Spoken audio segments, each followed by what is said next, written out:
What do you get when you cross a Yogi Berra card with a Yogi Berra comic book? Naturally, Yogi Bear.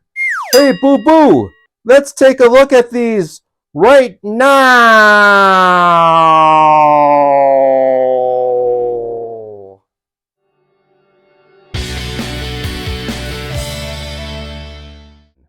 Hello, everybody. My name is Robert Sagady, better known as the Commenting Collector. Hope everyone had a great week. I certainly did. And yes, as you gleaned from the intro, this episode is all about Yogi. And yes, Yogi Bear. I've got the Yogi Bear exhibit card, and I've got the Yogi Berra comic book. And what's exciting about the Yogi Berra comic book is I have not opened it yet, as I feel it will be great fun and excitement to see what kind of surprises may lie inside. So we're going to look at that for the first time together, and I hope everyone feels the same way as I do. So let's just quickly talk about this Yogi Bear. It's a 1977 fortune teller, and as is my style, it is actually unopened.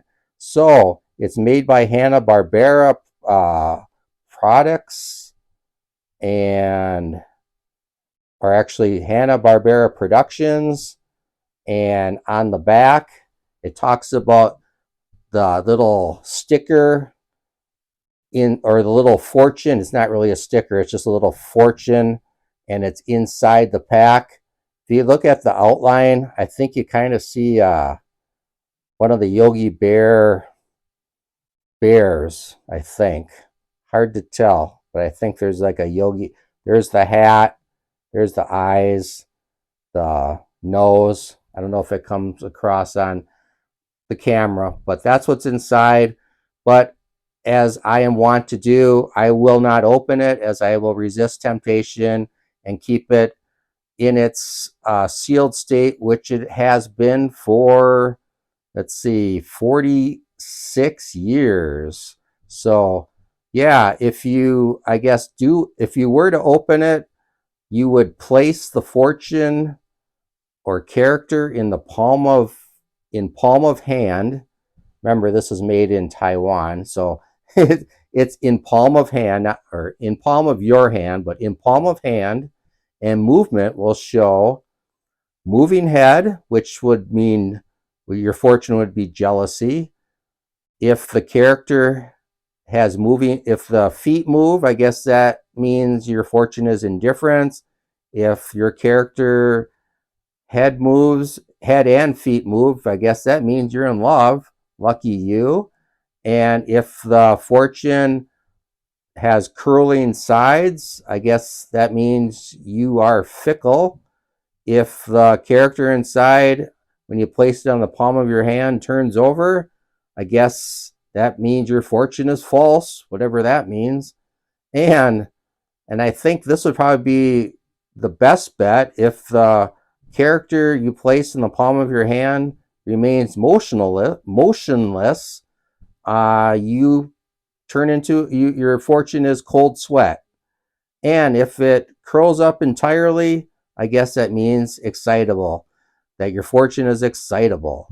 So sounds like fun and games nonstop if you were to have bought these in 1977. And again, they're made by our good friends in Taiwan. And I guess I should say Yogi Bear was one of the cartoon staples as a kid, of course, as sidekick Boo Boo. And they were always obsessed with stealing, as Yogi would say, picnic baskets. So yeah, I was glad to acquire this as part of my unopened pack collection. And just as a side note, Huckleberry Hound was also available. And again, unopened. And again, the same concept. I'm not going to go through all the fortunes, but if you can see inside, looks like there is another Yogi Bear type of character from the Yogi Bear family. I think it's a dog. There's a couple eyeballs right there. So anyway, that is just an appetizer for what's to come. And it was also fuel for me to utilize a bad dad joke with the Yogi Berra reference with Yogi Bear. Okay, so let's move on to the main event. Okay, Yogi, I should say correct formal Larry Yogi Berra. And this is a 1947 to 1966 exhibit card. And I would really want to defer to Stuke, who should be or is kind of the main authority in the YouTube collecting community for all things exhibit. As far as the flip on the ones I've seen on the internet says that it's a 1947 through 1966 exhibits. So maybe Stuke, if you'd be so kind to let me know, because that's quite the broad range of years. So I wonder what year this card is actually from. Hopefully it's closer to 1947 than 1966, but regardless, it's all good. This is actually my first and only Yogi Berra card that I have in my entire collection. And I bought it actually last winter, but I wanted to wait until baseball season got rolling to show it to you all. And I bought it on eBay for $30. So I think that's okay. I think that was a good deal. Let me know in the comments if you think that was a fair price or if I perhaps overpaid. But anyway, this exhibit card highlights what is probably regarded Yogi Berra as probably one of the, well, I'm going to go over his stats. So I'm going to say right now, he's the best catcher ever to play in the major leagues. And, you know, you hear about the Yogiisms and his funny quips. So, and that, I mean, I'm talking from a personal experience. Maybe that's why I didn't give him as much credit as he is certainly due and has earned. Because I was preparing for this video, and his stats are just unbelievable. And I should just mention, most of you are familiar with the exhibit card, but it is a blank back, so there's no stats on the back to read. And one thing I do know about exhibits is when these were originally bought, a lot of people would tape these into albums or display them somewhere. So they may have had some glue, and paper loss would have resulted. So that would have affected their condition. But as you can see, this one is pretty clean.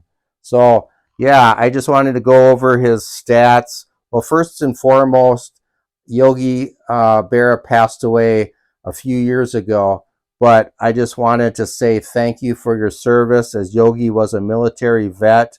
So first and foremost, we should call that out. But his bona fides are just amazing. A 285 career batting average.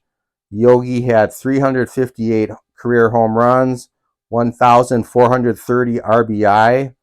And a lot of people overlook this, but as a manager, Yogi was 484 wins and only 444 losses.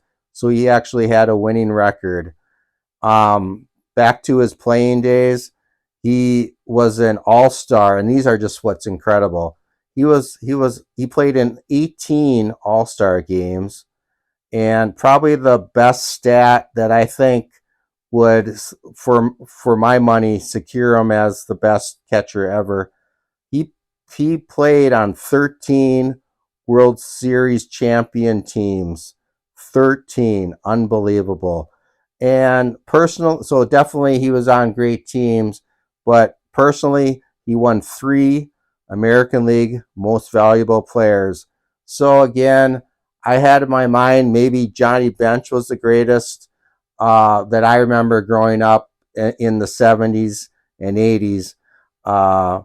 Before I took a deep dive into Yogi Bear's stats. And then, more modern, Pudge Rodriguez, Gary Carter, Mike Piazza. Yeah, definitely great Hall of Famers, but nothing compares in my book to Yogi Berra. And I'd love to hear what you guys think in the comments. So, yeah, I was glad to get this Yogi Berra um, exhibit card. My first Yogi Berra, and hopefully the first of more to come. So, without further hesitation, let's dive into the Babe Ruth Sports comic book. And I'll just set that right there. Okay, now I'll add the Yogi Bear too, so you can see it. And what the heck, we'll put Huckleberry Hound. All right, so again, this is a Babe Ruth, official Babe Ruth magazine comic book. It's called Babe Ruth Sports. It's number 8, August. True Sports Thrills, and of course featuring Yogi Berra, Yanks colorful catcher. And I like the cover, this cartoon comic depiction of Yogi placing the tag on the sliding number 3 kind of generic baseball player. It's not Babe Ruth, I'll tell you that. But anyway, and it costs 10 cents and it's from 1950. So doing some quick math, that would make this comic book 74 years old. So we'll see what kind of surprises may lie inside. And again, this will be off the cuff. I bought it off of eBay. And originally it was from A1 Comics. Or I shouldn't say originally, but that's who would have sold it. Sacramento, California. So we'll take it out of the plastic sleeve. And hopefully the camera is going to pick up most of this. It's probably in fair condition. I'm not an expert on comic book conditions, but it seemed to me in pretty nice shape, considering its age of 74 years. So let's take a look and see what's inside. All right, the inside cover. You've got and I always like the advertisements. You got the Joe Palooka wins Christian Athlete Award for 1950. Not quite sure. I've heard of Joe Palooka. Not quite sure of the history behind, but he must have been pretty important to have a humanitarian award named after him. But we're not going to go through everything in detail because it would take too long. But they're showing buying on sale. On sale now. Back in 1950, a Joe Palooka comic book. And there was another one called Little Max. Be sure to get your copies now on sale. So again, Babe Ruth Comics, August 1950, Volume 1, number 8. So this would be the first volume of the Babe Ruth line.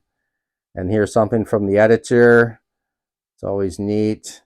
And then it shows what's inside this issue. So let's take a look ourselves. Bobby Shelby and his pals form a bike safety club. So another advertisement. You can belong to the Bobby Shelby Bike Safety Club, whoever Bobby Shelby is. This is just before my time. So if we could do a Back to the Future time machine type of deal, we could probably learn all about this stuff. And look at the little Donald Duck action. Shout out to Mr. and Mrs. Diaz. We're big Disney fans. Have you seen the new Shelby Donald Duck bike? They're different than any bike you've ever seen. Well, that's kind of intriguing. I'd like to kind of learn more about this Shelby America Quality Bicycle, especially the Donald Duck version. Okay, let's get into the comic that we're all here for. Yogi Berra, baseball's most lovable character. So yeah, he was definitely lovable by his teammates, by his fans, and of course all the iconic Yogiisms. Um, I think one off the top of my head was no one ever goes there anymore because it's too crowded. I like that one. So basically, it's just going to talk about his playing. Yogi Bear is known as in the baseball world as the quote the ball player the ball player ring Lardner missed, whatever that means. The short, squat, grotesque. That's not too flattering. The short, squat, grotesque looking, and laugh provoking Yankee catcher is made more fun of than any player in the majors until he comes to bat. The best bad ball hitter in the big leagues is likely to take a pitch anywhere from his toes to from his toes to his ears and slam it into the stands. Just from my personal experience, that seems reminiscent to one of my favorites growing up, local hometown hero Kirby Puckett.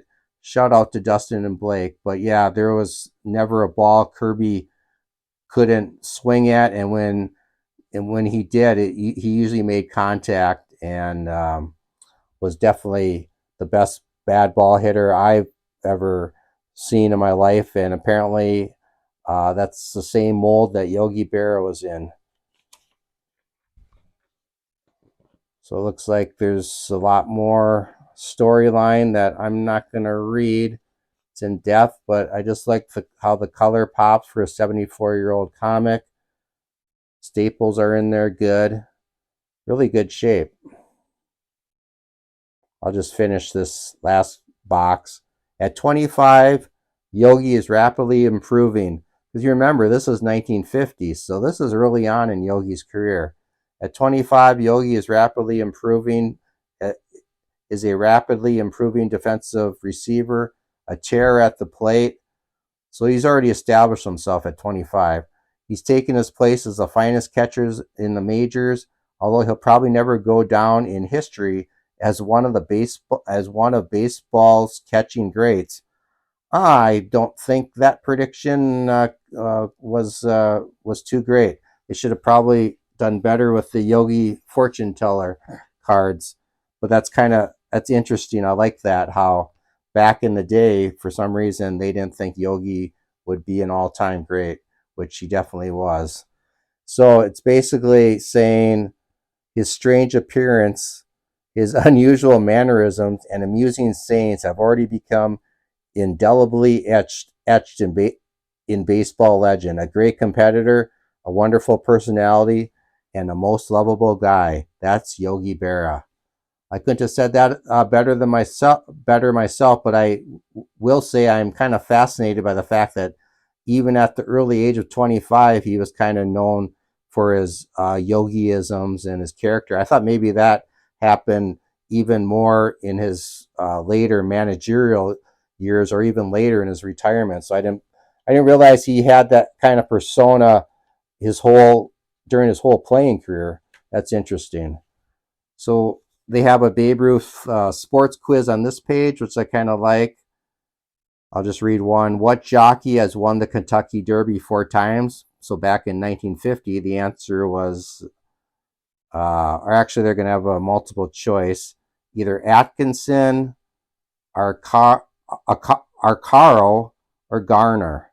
I've heard of Arcaro before, I believe.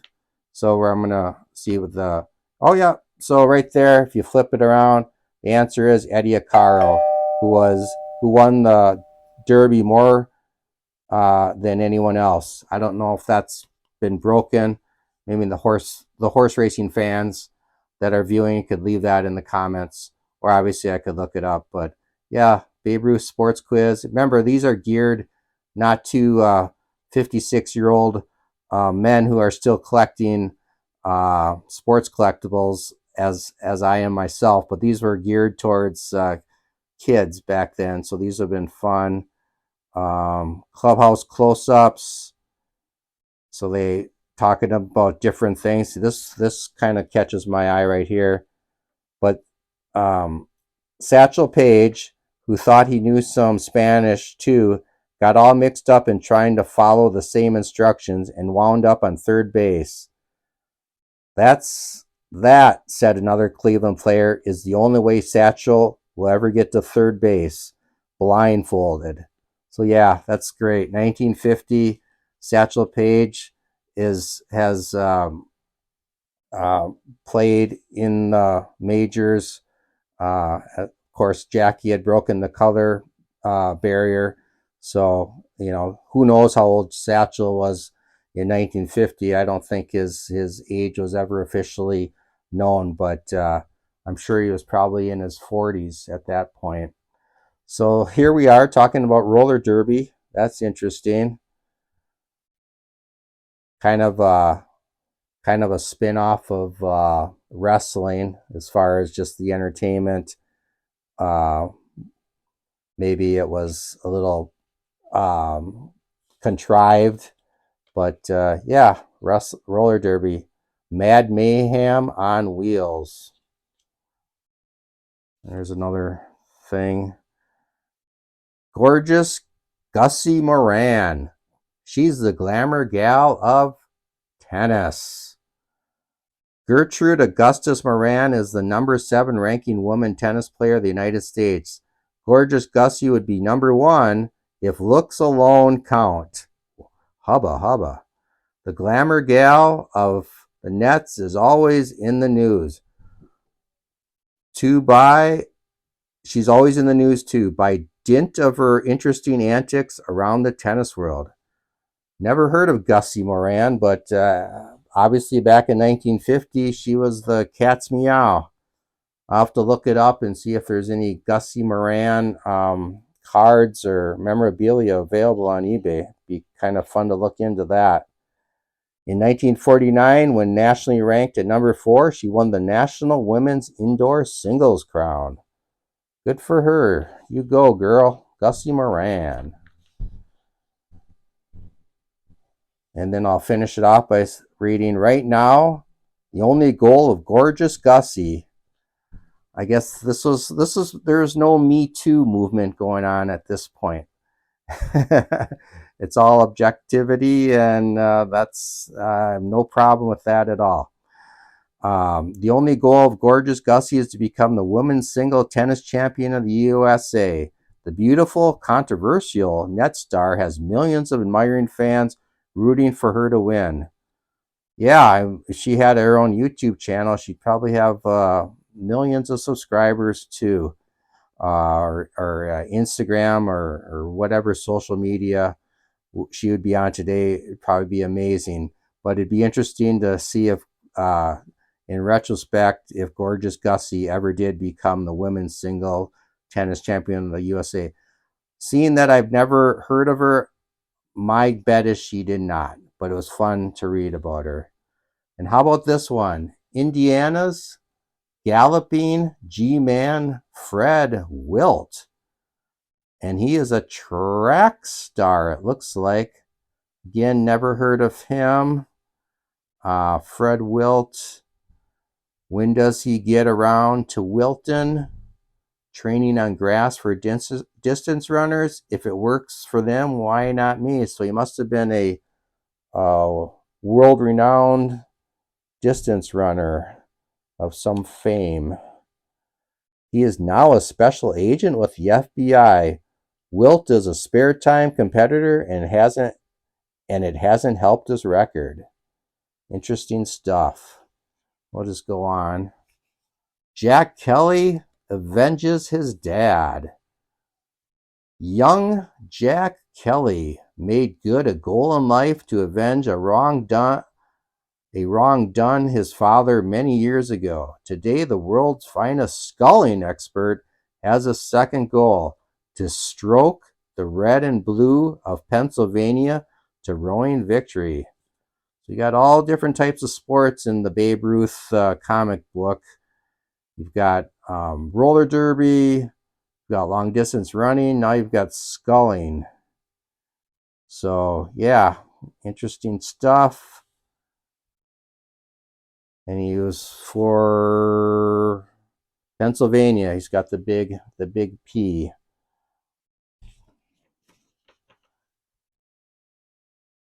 The red and blue of Pennsylvania may be showing its wake to a lot of fine crews this year. After all, Penn's been waiting for that Poughkeepsie crown a lot longer than Dad Kelly wanted for that Henley prize. Jeez, might as well be in Taiwanese. I do not even understand what that said, but it is what it is. I'm sure there's some sculling fans out there that would be interested in learning more. But we will move on. Look at that cool bike. It's not the Donald Duck model that we read about earlier, but this is the Monarch. The Monarch Super Deluxe. Never heard of the Monarch. When I grew up, Schwinn bicycles were kind of the popular bike when I was a kid. But this Monarch Retro, actually, it would have been the current one in 1950, but now it's obviously retro looking. Pretty neat stuff. It's the number one in looks, number one in life, and the number one in value. It's America's fastest selling bicycle, and you can get something, a free boys and girls, absolutely free boys and girls. Here's an exciting triple offer from Monarch, including a big colorful folder showing all the great Monarch bicycles and their colors. That's pretty neat. Just fill out the coupon at right or print your name and address clearly on a penny postcard and mail it to the address. So thankfully, whoever owned this comic book or bought it in 1950 resisted the temptation to fill out that little order form, thus preserving it as a very good condition comic book. Thank you so much. 1900 to 1950. So the first 50 years of the half century, America's top sports stars. This will be good. Babe Ruth in baseball. I still would agree with that. That hasn't changed. Football, Jim Thorp. You know, you've got your Tom Brady, Jim Brown after. But hey, Jim Thorp, he did it all. In fact, I wouldn't mind getting some. Well, obviously, Babe Ruth would be good, but that's going to be out of my price range. Unless I get, the 1973 Babe Ruth tribute card. But Jim Thorpe would be, I'm sure they're not cheap either, but it'd be fun to get a Jim Thorpe. Basketball, he was from my hometown, Minneapolis Lakers. And George Mikan, I don't think he would be considered better than Michael Jordan at this point, but he was one of the greatest. He actually played at DePaul University and, as I mentioned, the Minneapolis Lakers. Mr. Basketball himself in his prime, the Giant center. So shout out to Mac Wack Stacks BK. George Mikan would be a giant card. And his center stands alone as the epitome of hoop greatness. As early season, he completely rewrites the record book he wrote the year before. So George Mikan was the man back in 1950. How about for horse racing? Man o' War. Of course, I think you might say, not might, Secretariat would be the second half of the 20th century's top sports stars, horse racing, but Man o' War, that was probably that first half. And there you go, because some say that Secretariat, even though was not human, was still considered the greatest athlete of the 20th century, which is good debate. And if you have any thoughts on that, please put them in the comments. Tennis, Big Bill Tilden. That's interesting. I never heard of Big Bill Tilden, and to be glossed as the best tennis player in the first half of the 20th century. That's pretty amazing. I've never heard of him, but apparently I have to brush up on Big Bill Tilden. Swimming, okay, Johnny Weissmuller. Of course, his middle, they call him Tarzan because that's where I had heard about him, was from the Tarzan movies. And yeah, so of course now in the second half, and I'll have to put his name on the screen, Olympic swimmer. I can't think of his name, so I'll put it on the screen, but he wasn't a celebrity like Johnny Weissmuller was in Tarzan, but he's definitely probably the better swimmer. But actually, you could argue for the 20th century, maybe Johnny Weissmuller still would hold that title, because the swimmer I'm thinking of is more 21st century, I believe. I'll have to take a look. Golf, Bobby Jones, heard of him. Of course, you'd probably have to say Jack Nicklaus, Tiger Woods. And again, I think Tiger Woods would be more 21st century, so I would have to go with, Arnie Palmer, Jack Nicklaus, but yeah, Bobby Jones. And that's another great card item to get, would be Bobby Jones. And boxing, of course, we've heard of Jack Dempsey. Of course, you probably get argument from the Joe Louis fans, but I'm sure race probably contributes to that, as Jack Dempsey. I don't know if they called him the Great White Hope, but I know that Joe Louis. I guess I would, if Joe Louis and Jack Dempsey were fighting, it'd be hard not to bet on Joe Louis. That's all I'll say about that. I mean, I'm not a big boxing expert, but I have seen footage of Joe Louis, and he is just unbelievable.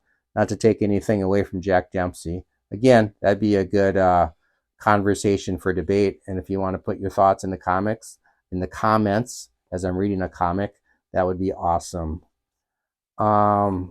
Hey, you've heard of the MLB, Major League Baseball Hall of Fame in Cooperstown, but have you heard of the Popsicle Hall of Fame? True story of Popsicle Youth Awards by Tommy Brock, and Jack Jones of Memphis, Tennessee. So if they're probably in their teens at this point, we'll just give them the benefit of the doubt and say that they're 15. So as I said, this is a 74-year-old comic book. So if they'd be 84, they'd be about 90 years old now. So hopefully they're still with us, Tommy Brock and Jack Jones. And obviously it's an advertisement for Popsicle, which is still around today. Obviously, it's kind of like Xerox and Kleenex. The name associated with the brand is kind of the brand. So Popsicle, and actually the logo hasn't really changed that much either, but it looks like you could win some swell. I love that word. We got to start using the word swell more. Bring back that adjective. You could one of the swell gifts is a quill pen. Baseball, now we're talking. All you need is 225 bags or 50 cents and 20 bags. I guess I'm more in the camp of that 50 cent and 20 bag option. You get your regulation college league ball. Sturdy, horseside cover, tough etching, and it can really take it. Dutch shoe pin, and even a wrist compass. So obviously the biggest prize would be that baseball.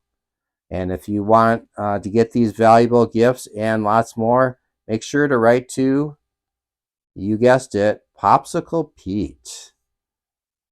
Here's the address in case you want to do a TTM or something and get, send in a popsicle wrapper and get Popsicle Pete's autograph. Maurice Rose.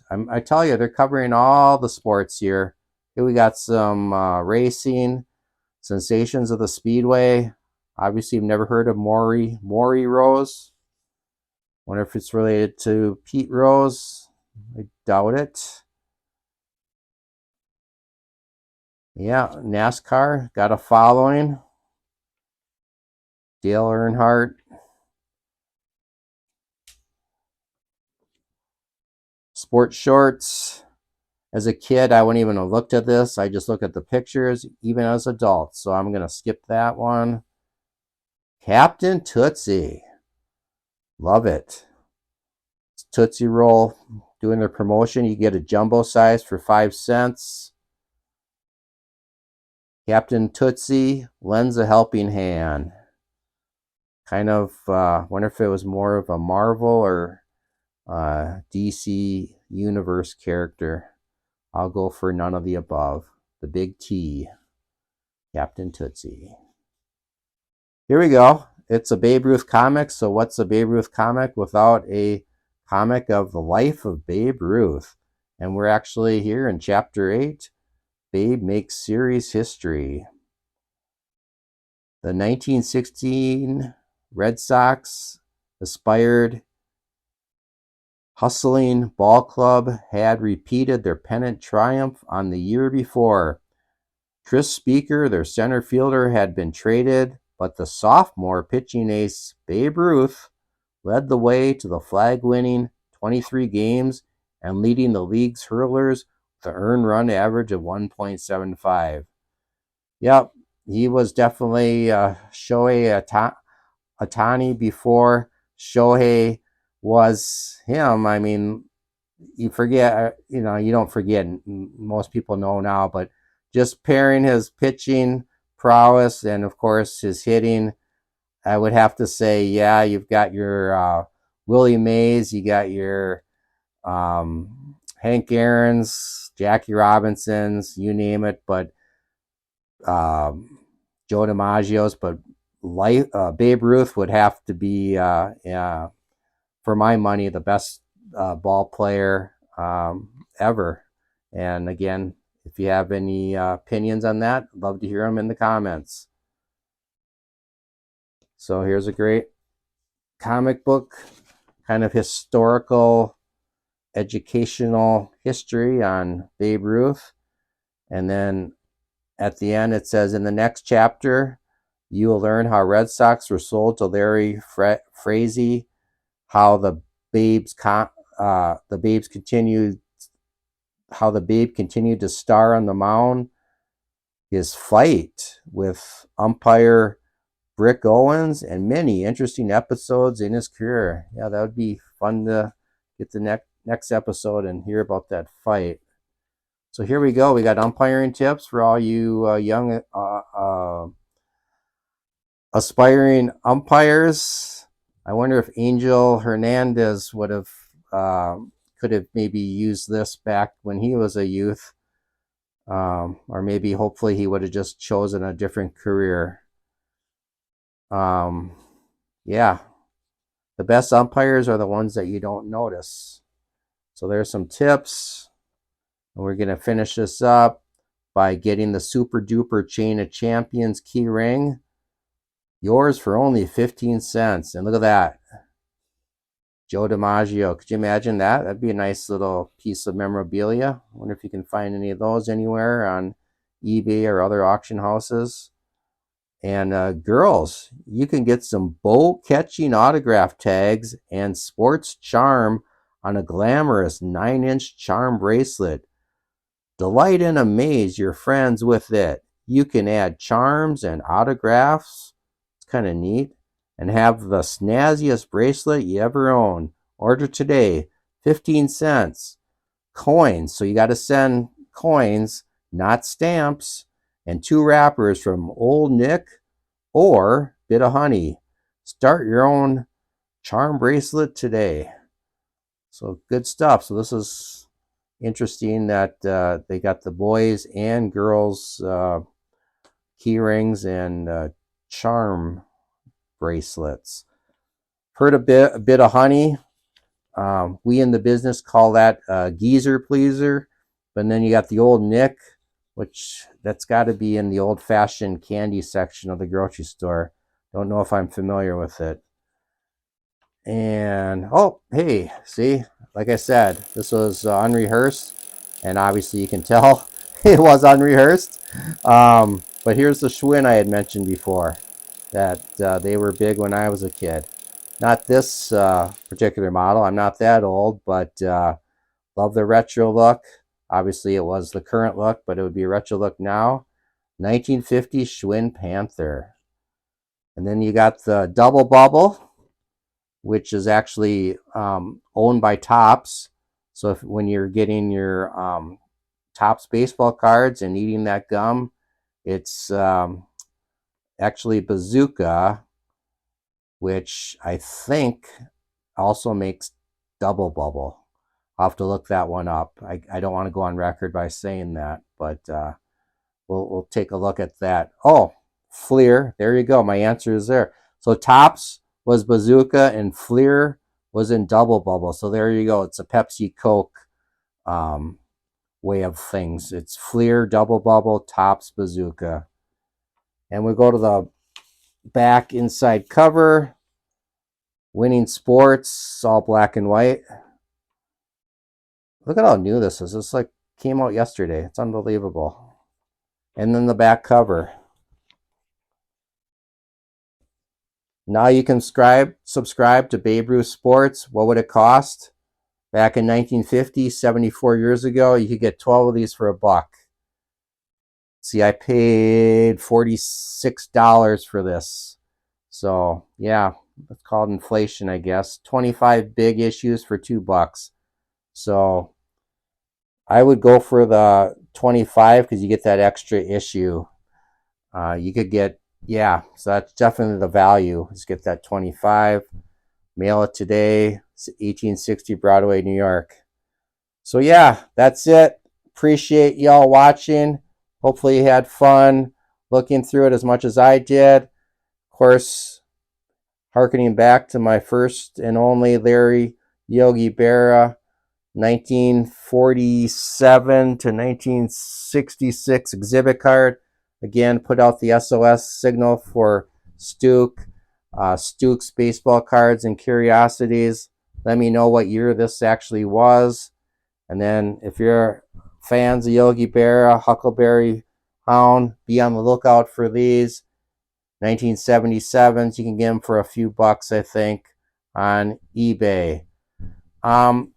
Before I go, I just want to shout out one new channel subscriber, and that is Rage 508 Cards and Grails. And it's a great channel. He talks about the top player sports cards to pick up as investments, or he gives out collection tips. He talks about the best sports cards to keep an eye on in the hobby, as well as who to stay away from. So if you're talking strictly investment, but here's all about the hobby. And remember, this community is great at looking out for each other. So that was from Rage 508 Cards and Grails. Give him a sub. Check him out. It's a great channel, and I'm sure he'll sub back to you. So once again, thanks for watching this week. I appreciate everyone in the community. I appreciate all my subscribers. I have some other subscribers that are new that don't have content, so I'm not going to shout out their channels because there's probably no reason for you guys to go to their channels. But they're all great, even if you're private or public. I appreciate everyone, and if you like this channel, please give it a thumbs up. If you're not subscribed, please consider subscribing. And until next week, I'm the Commenting Collector saying, good collecting.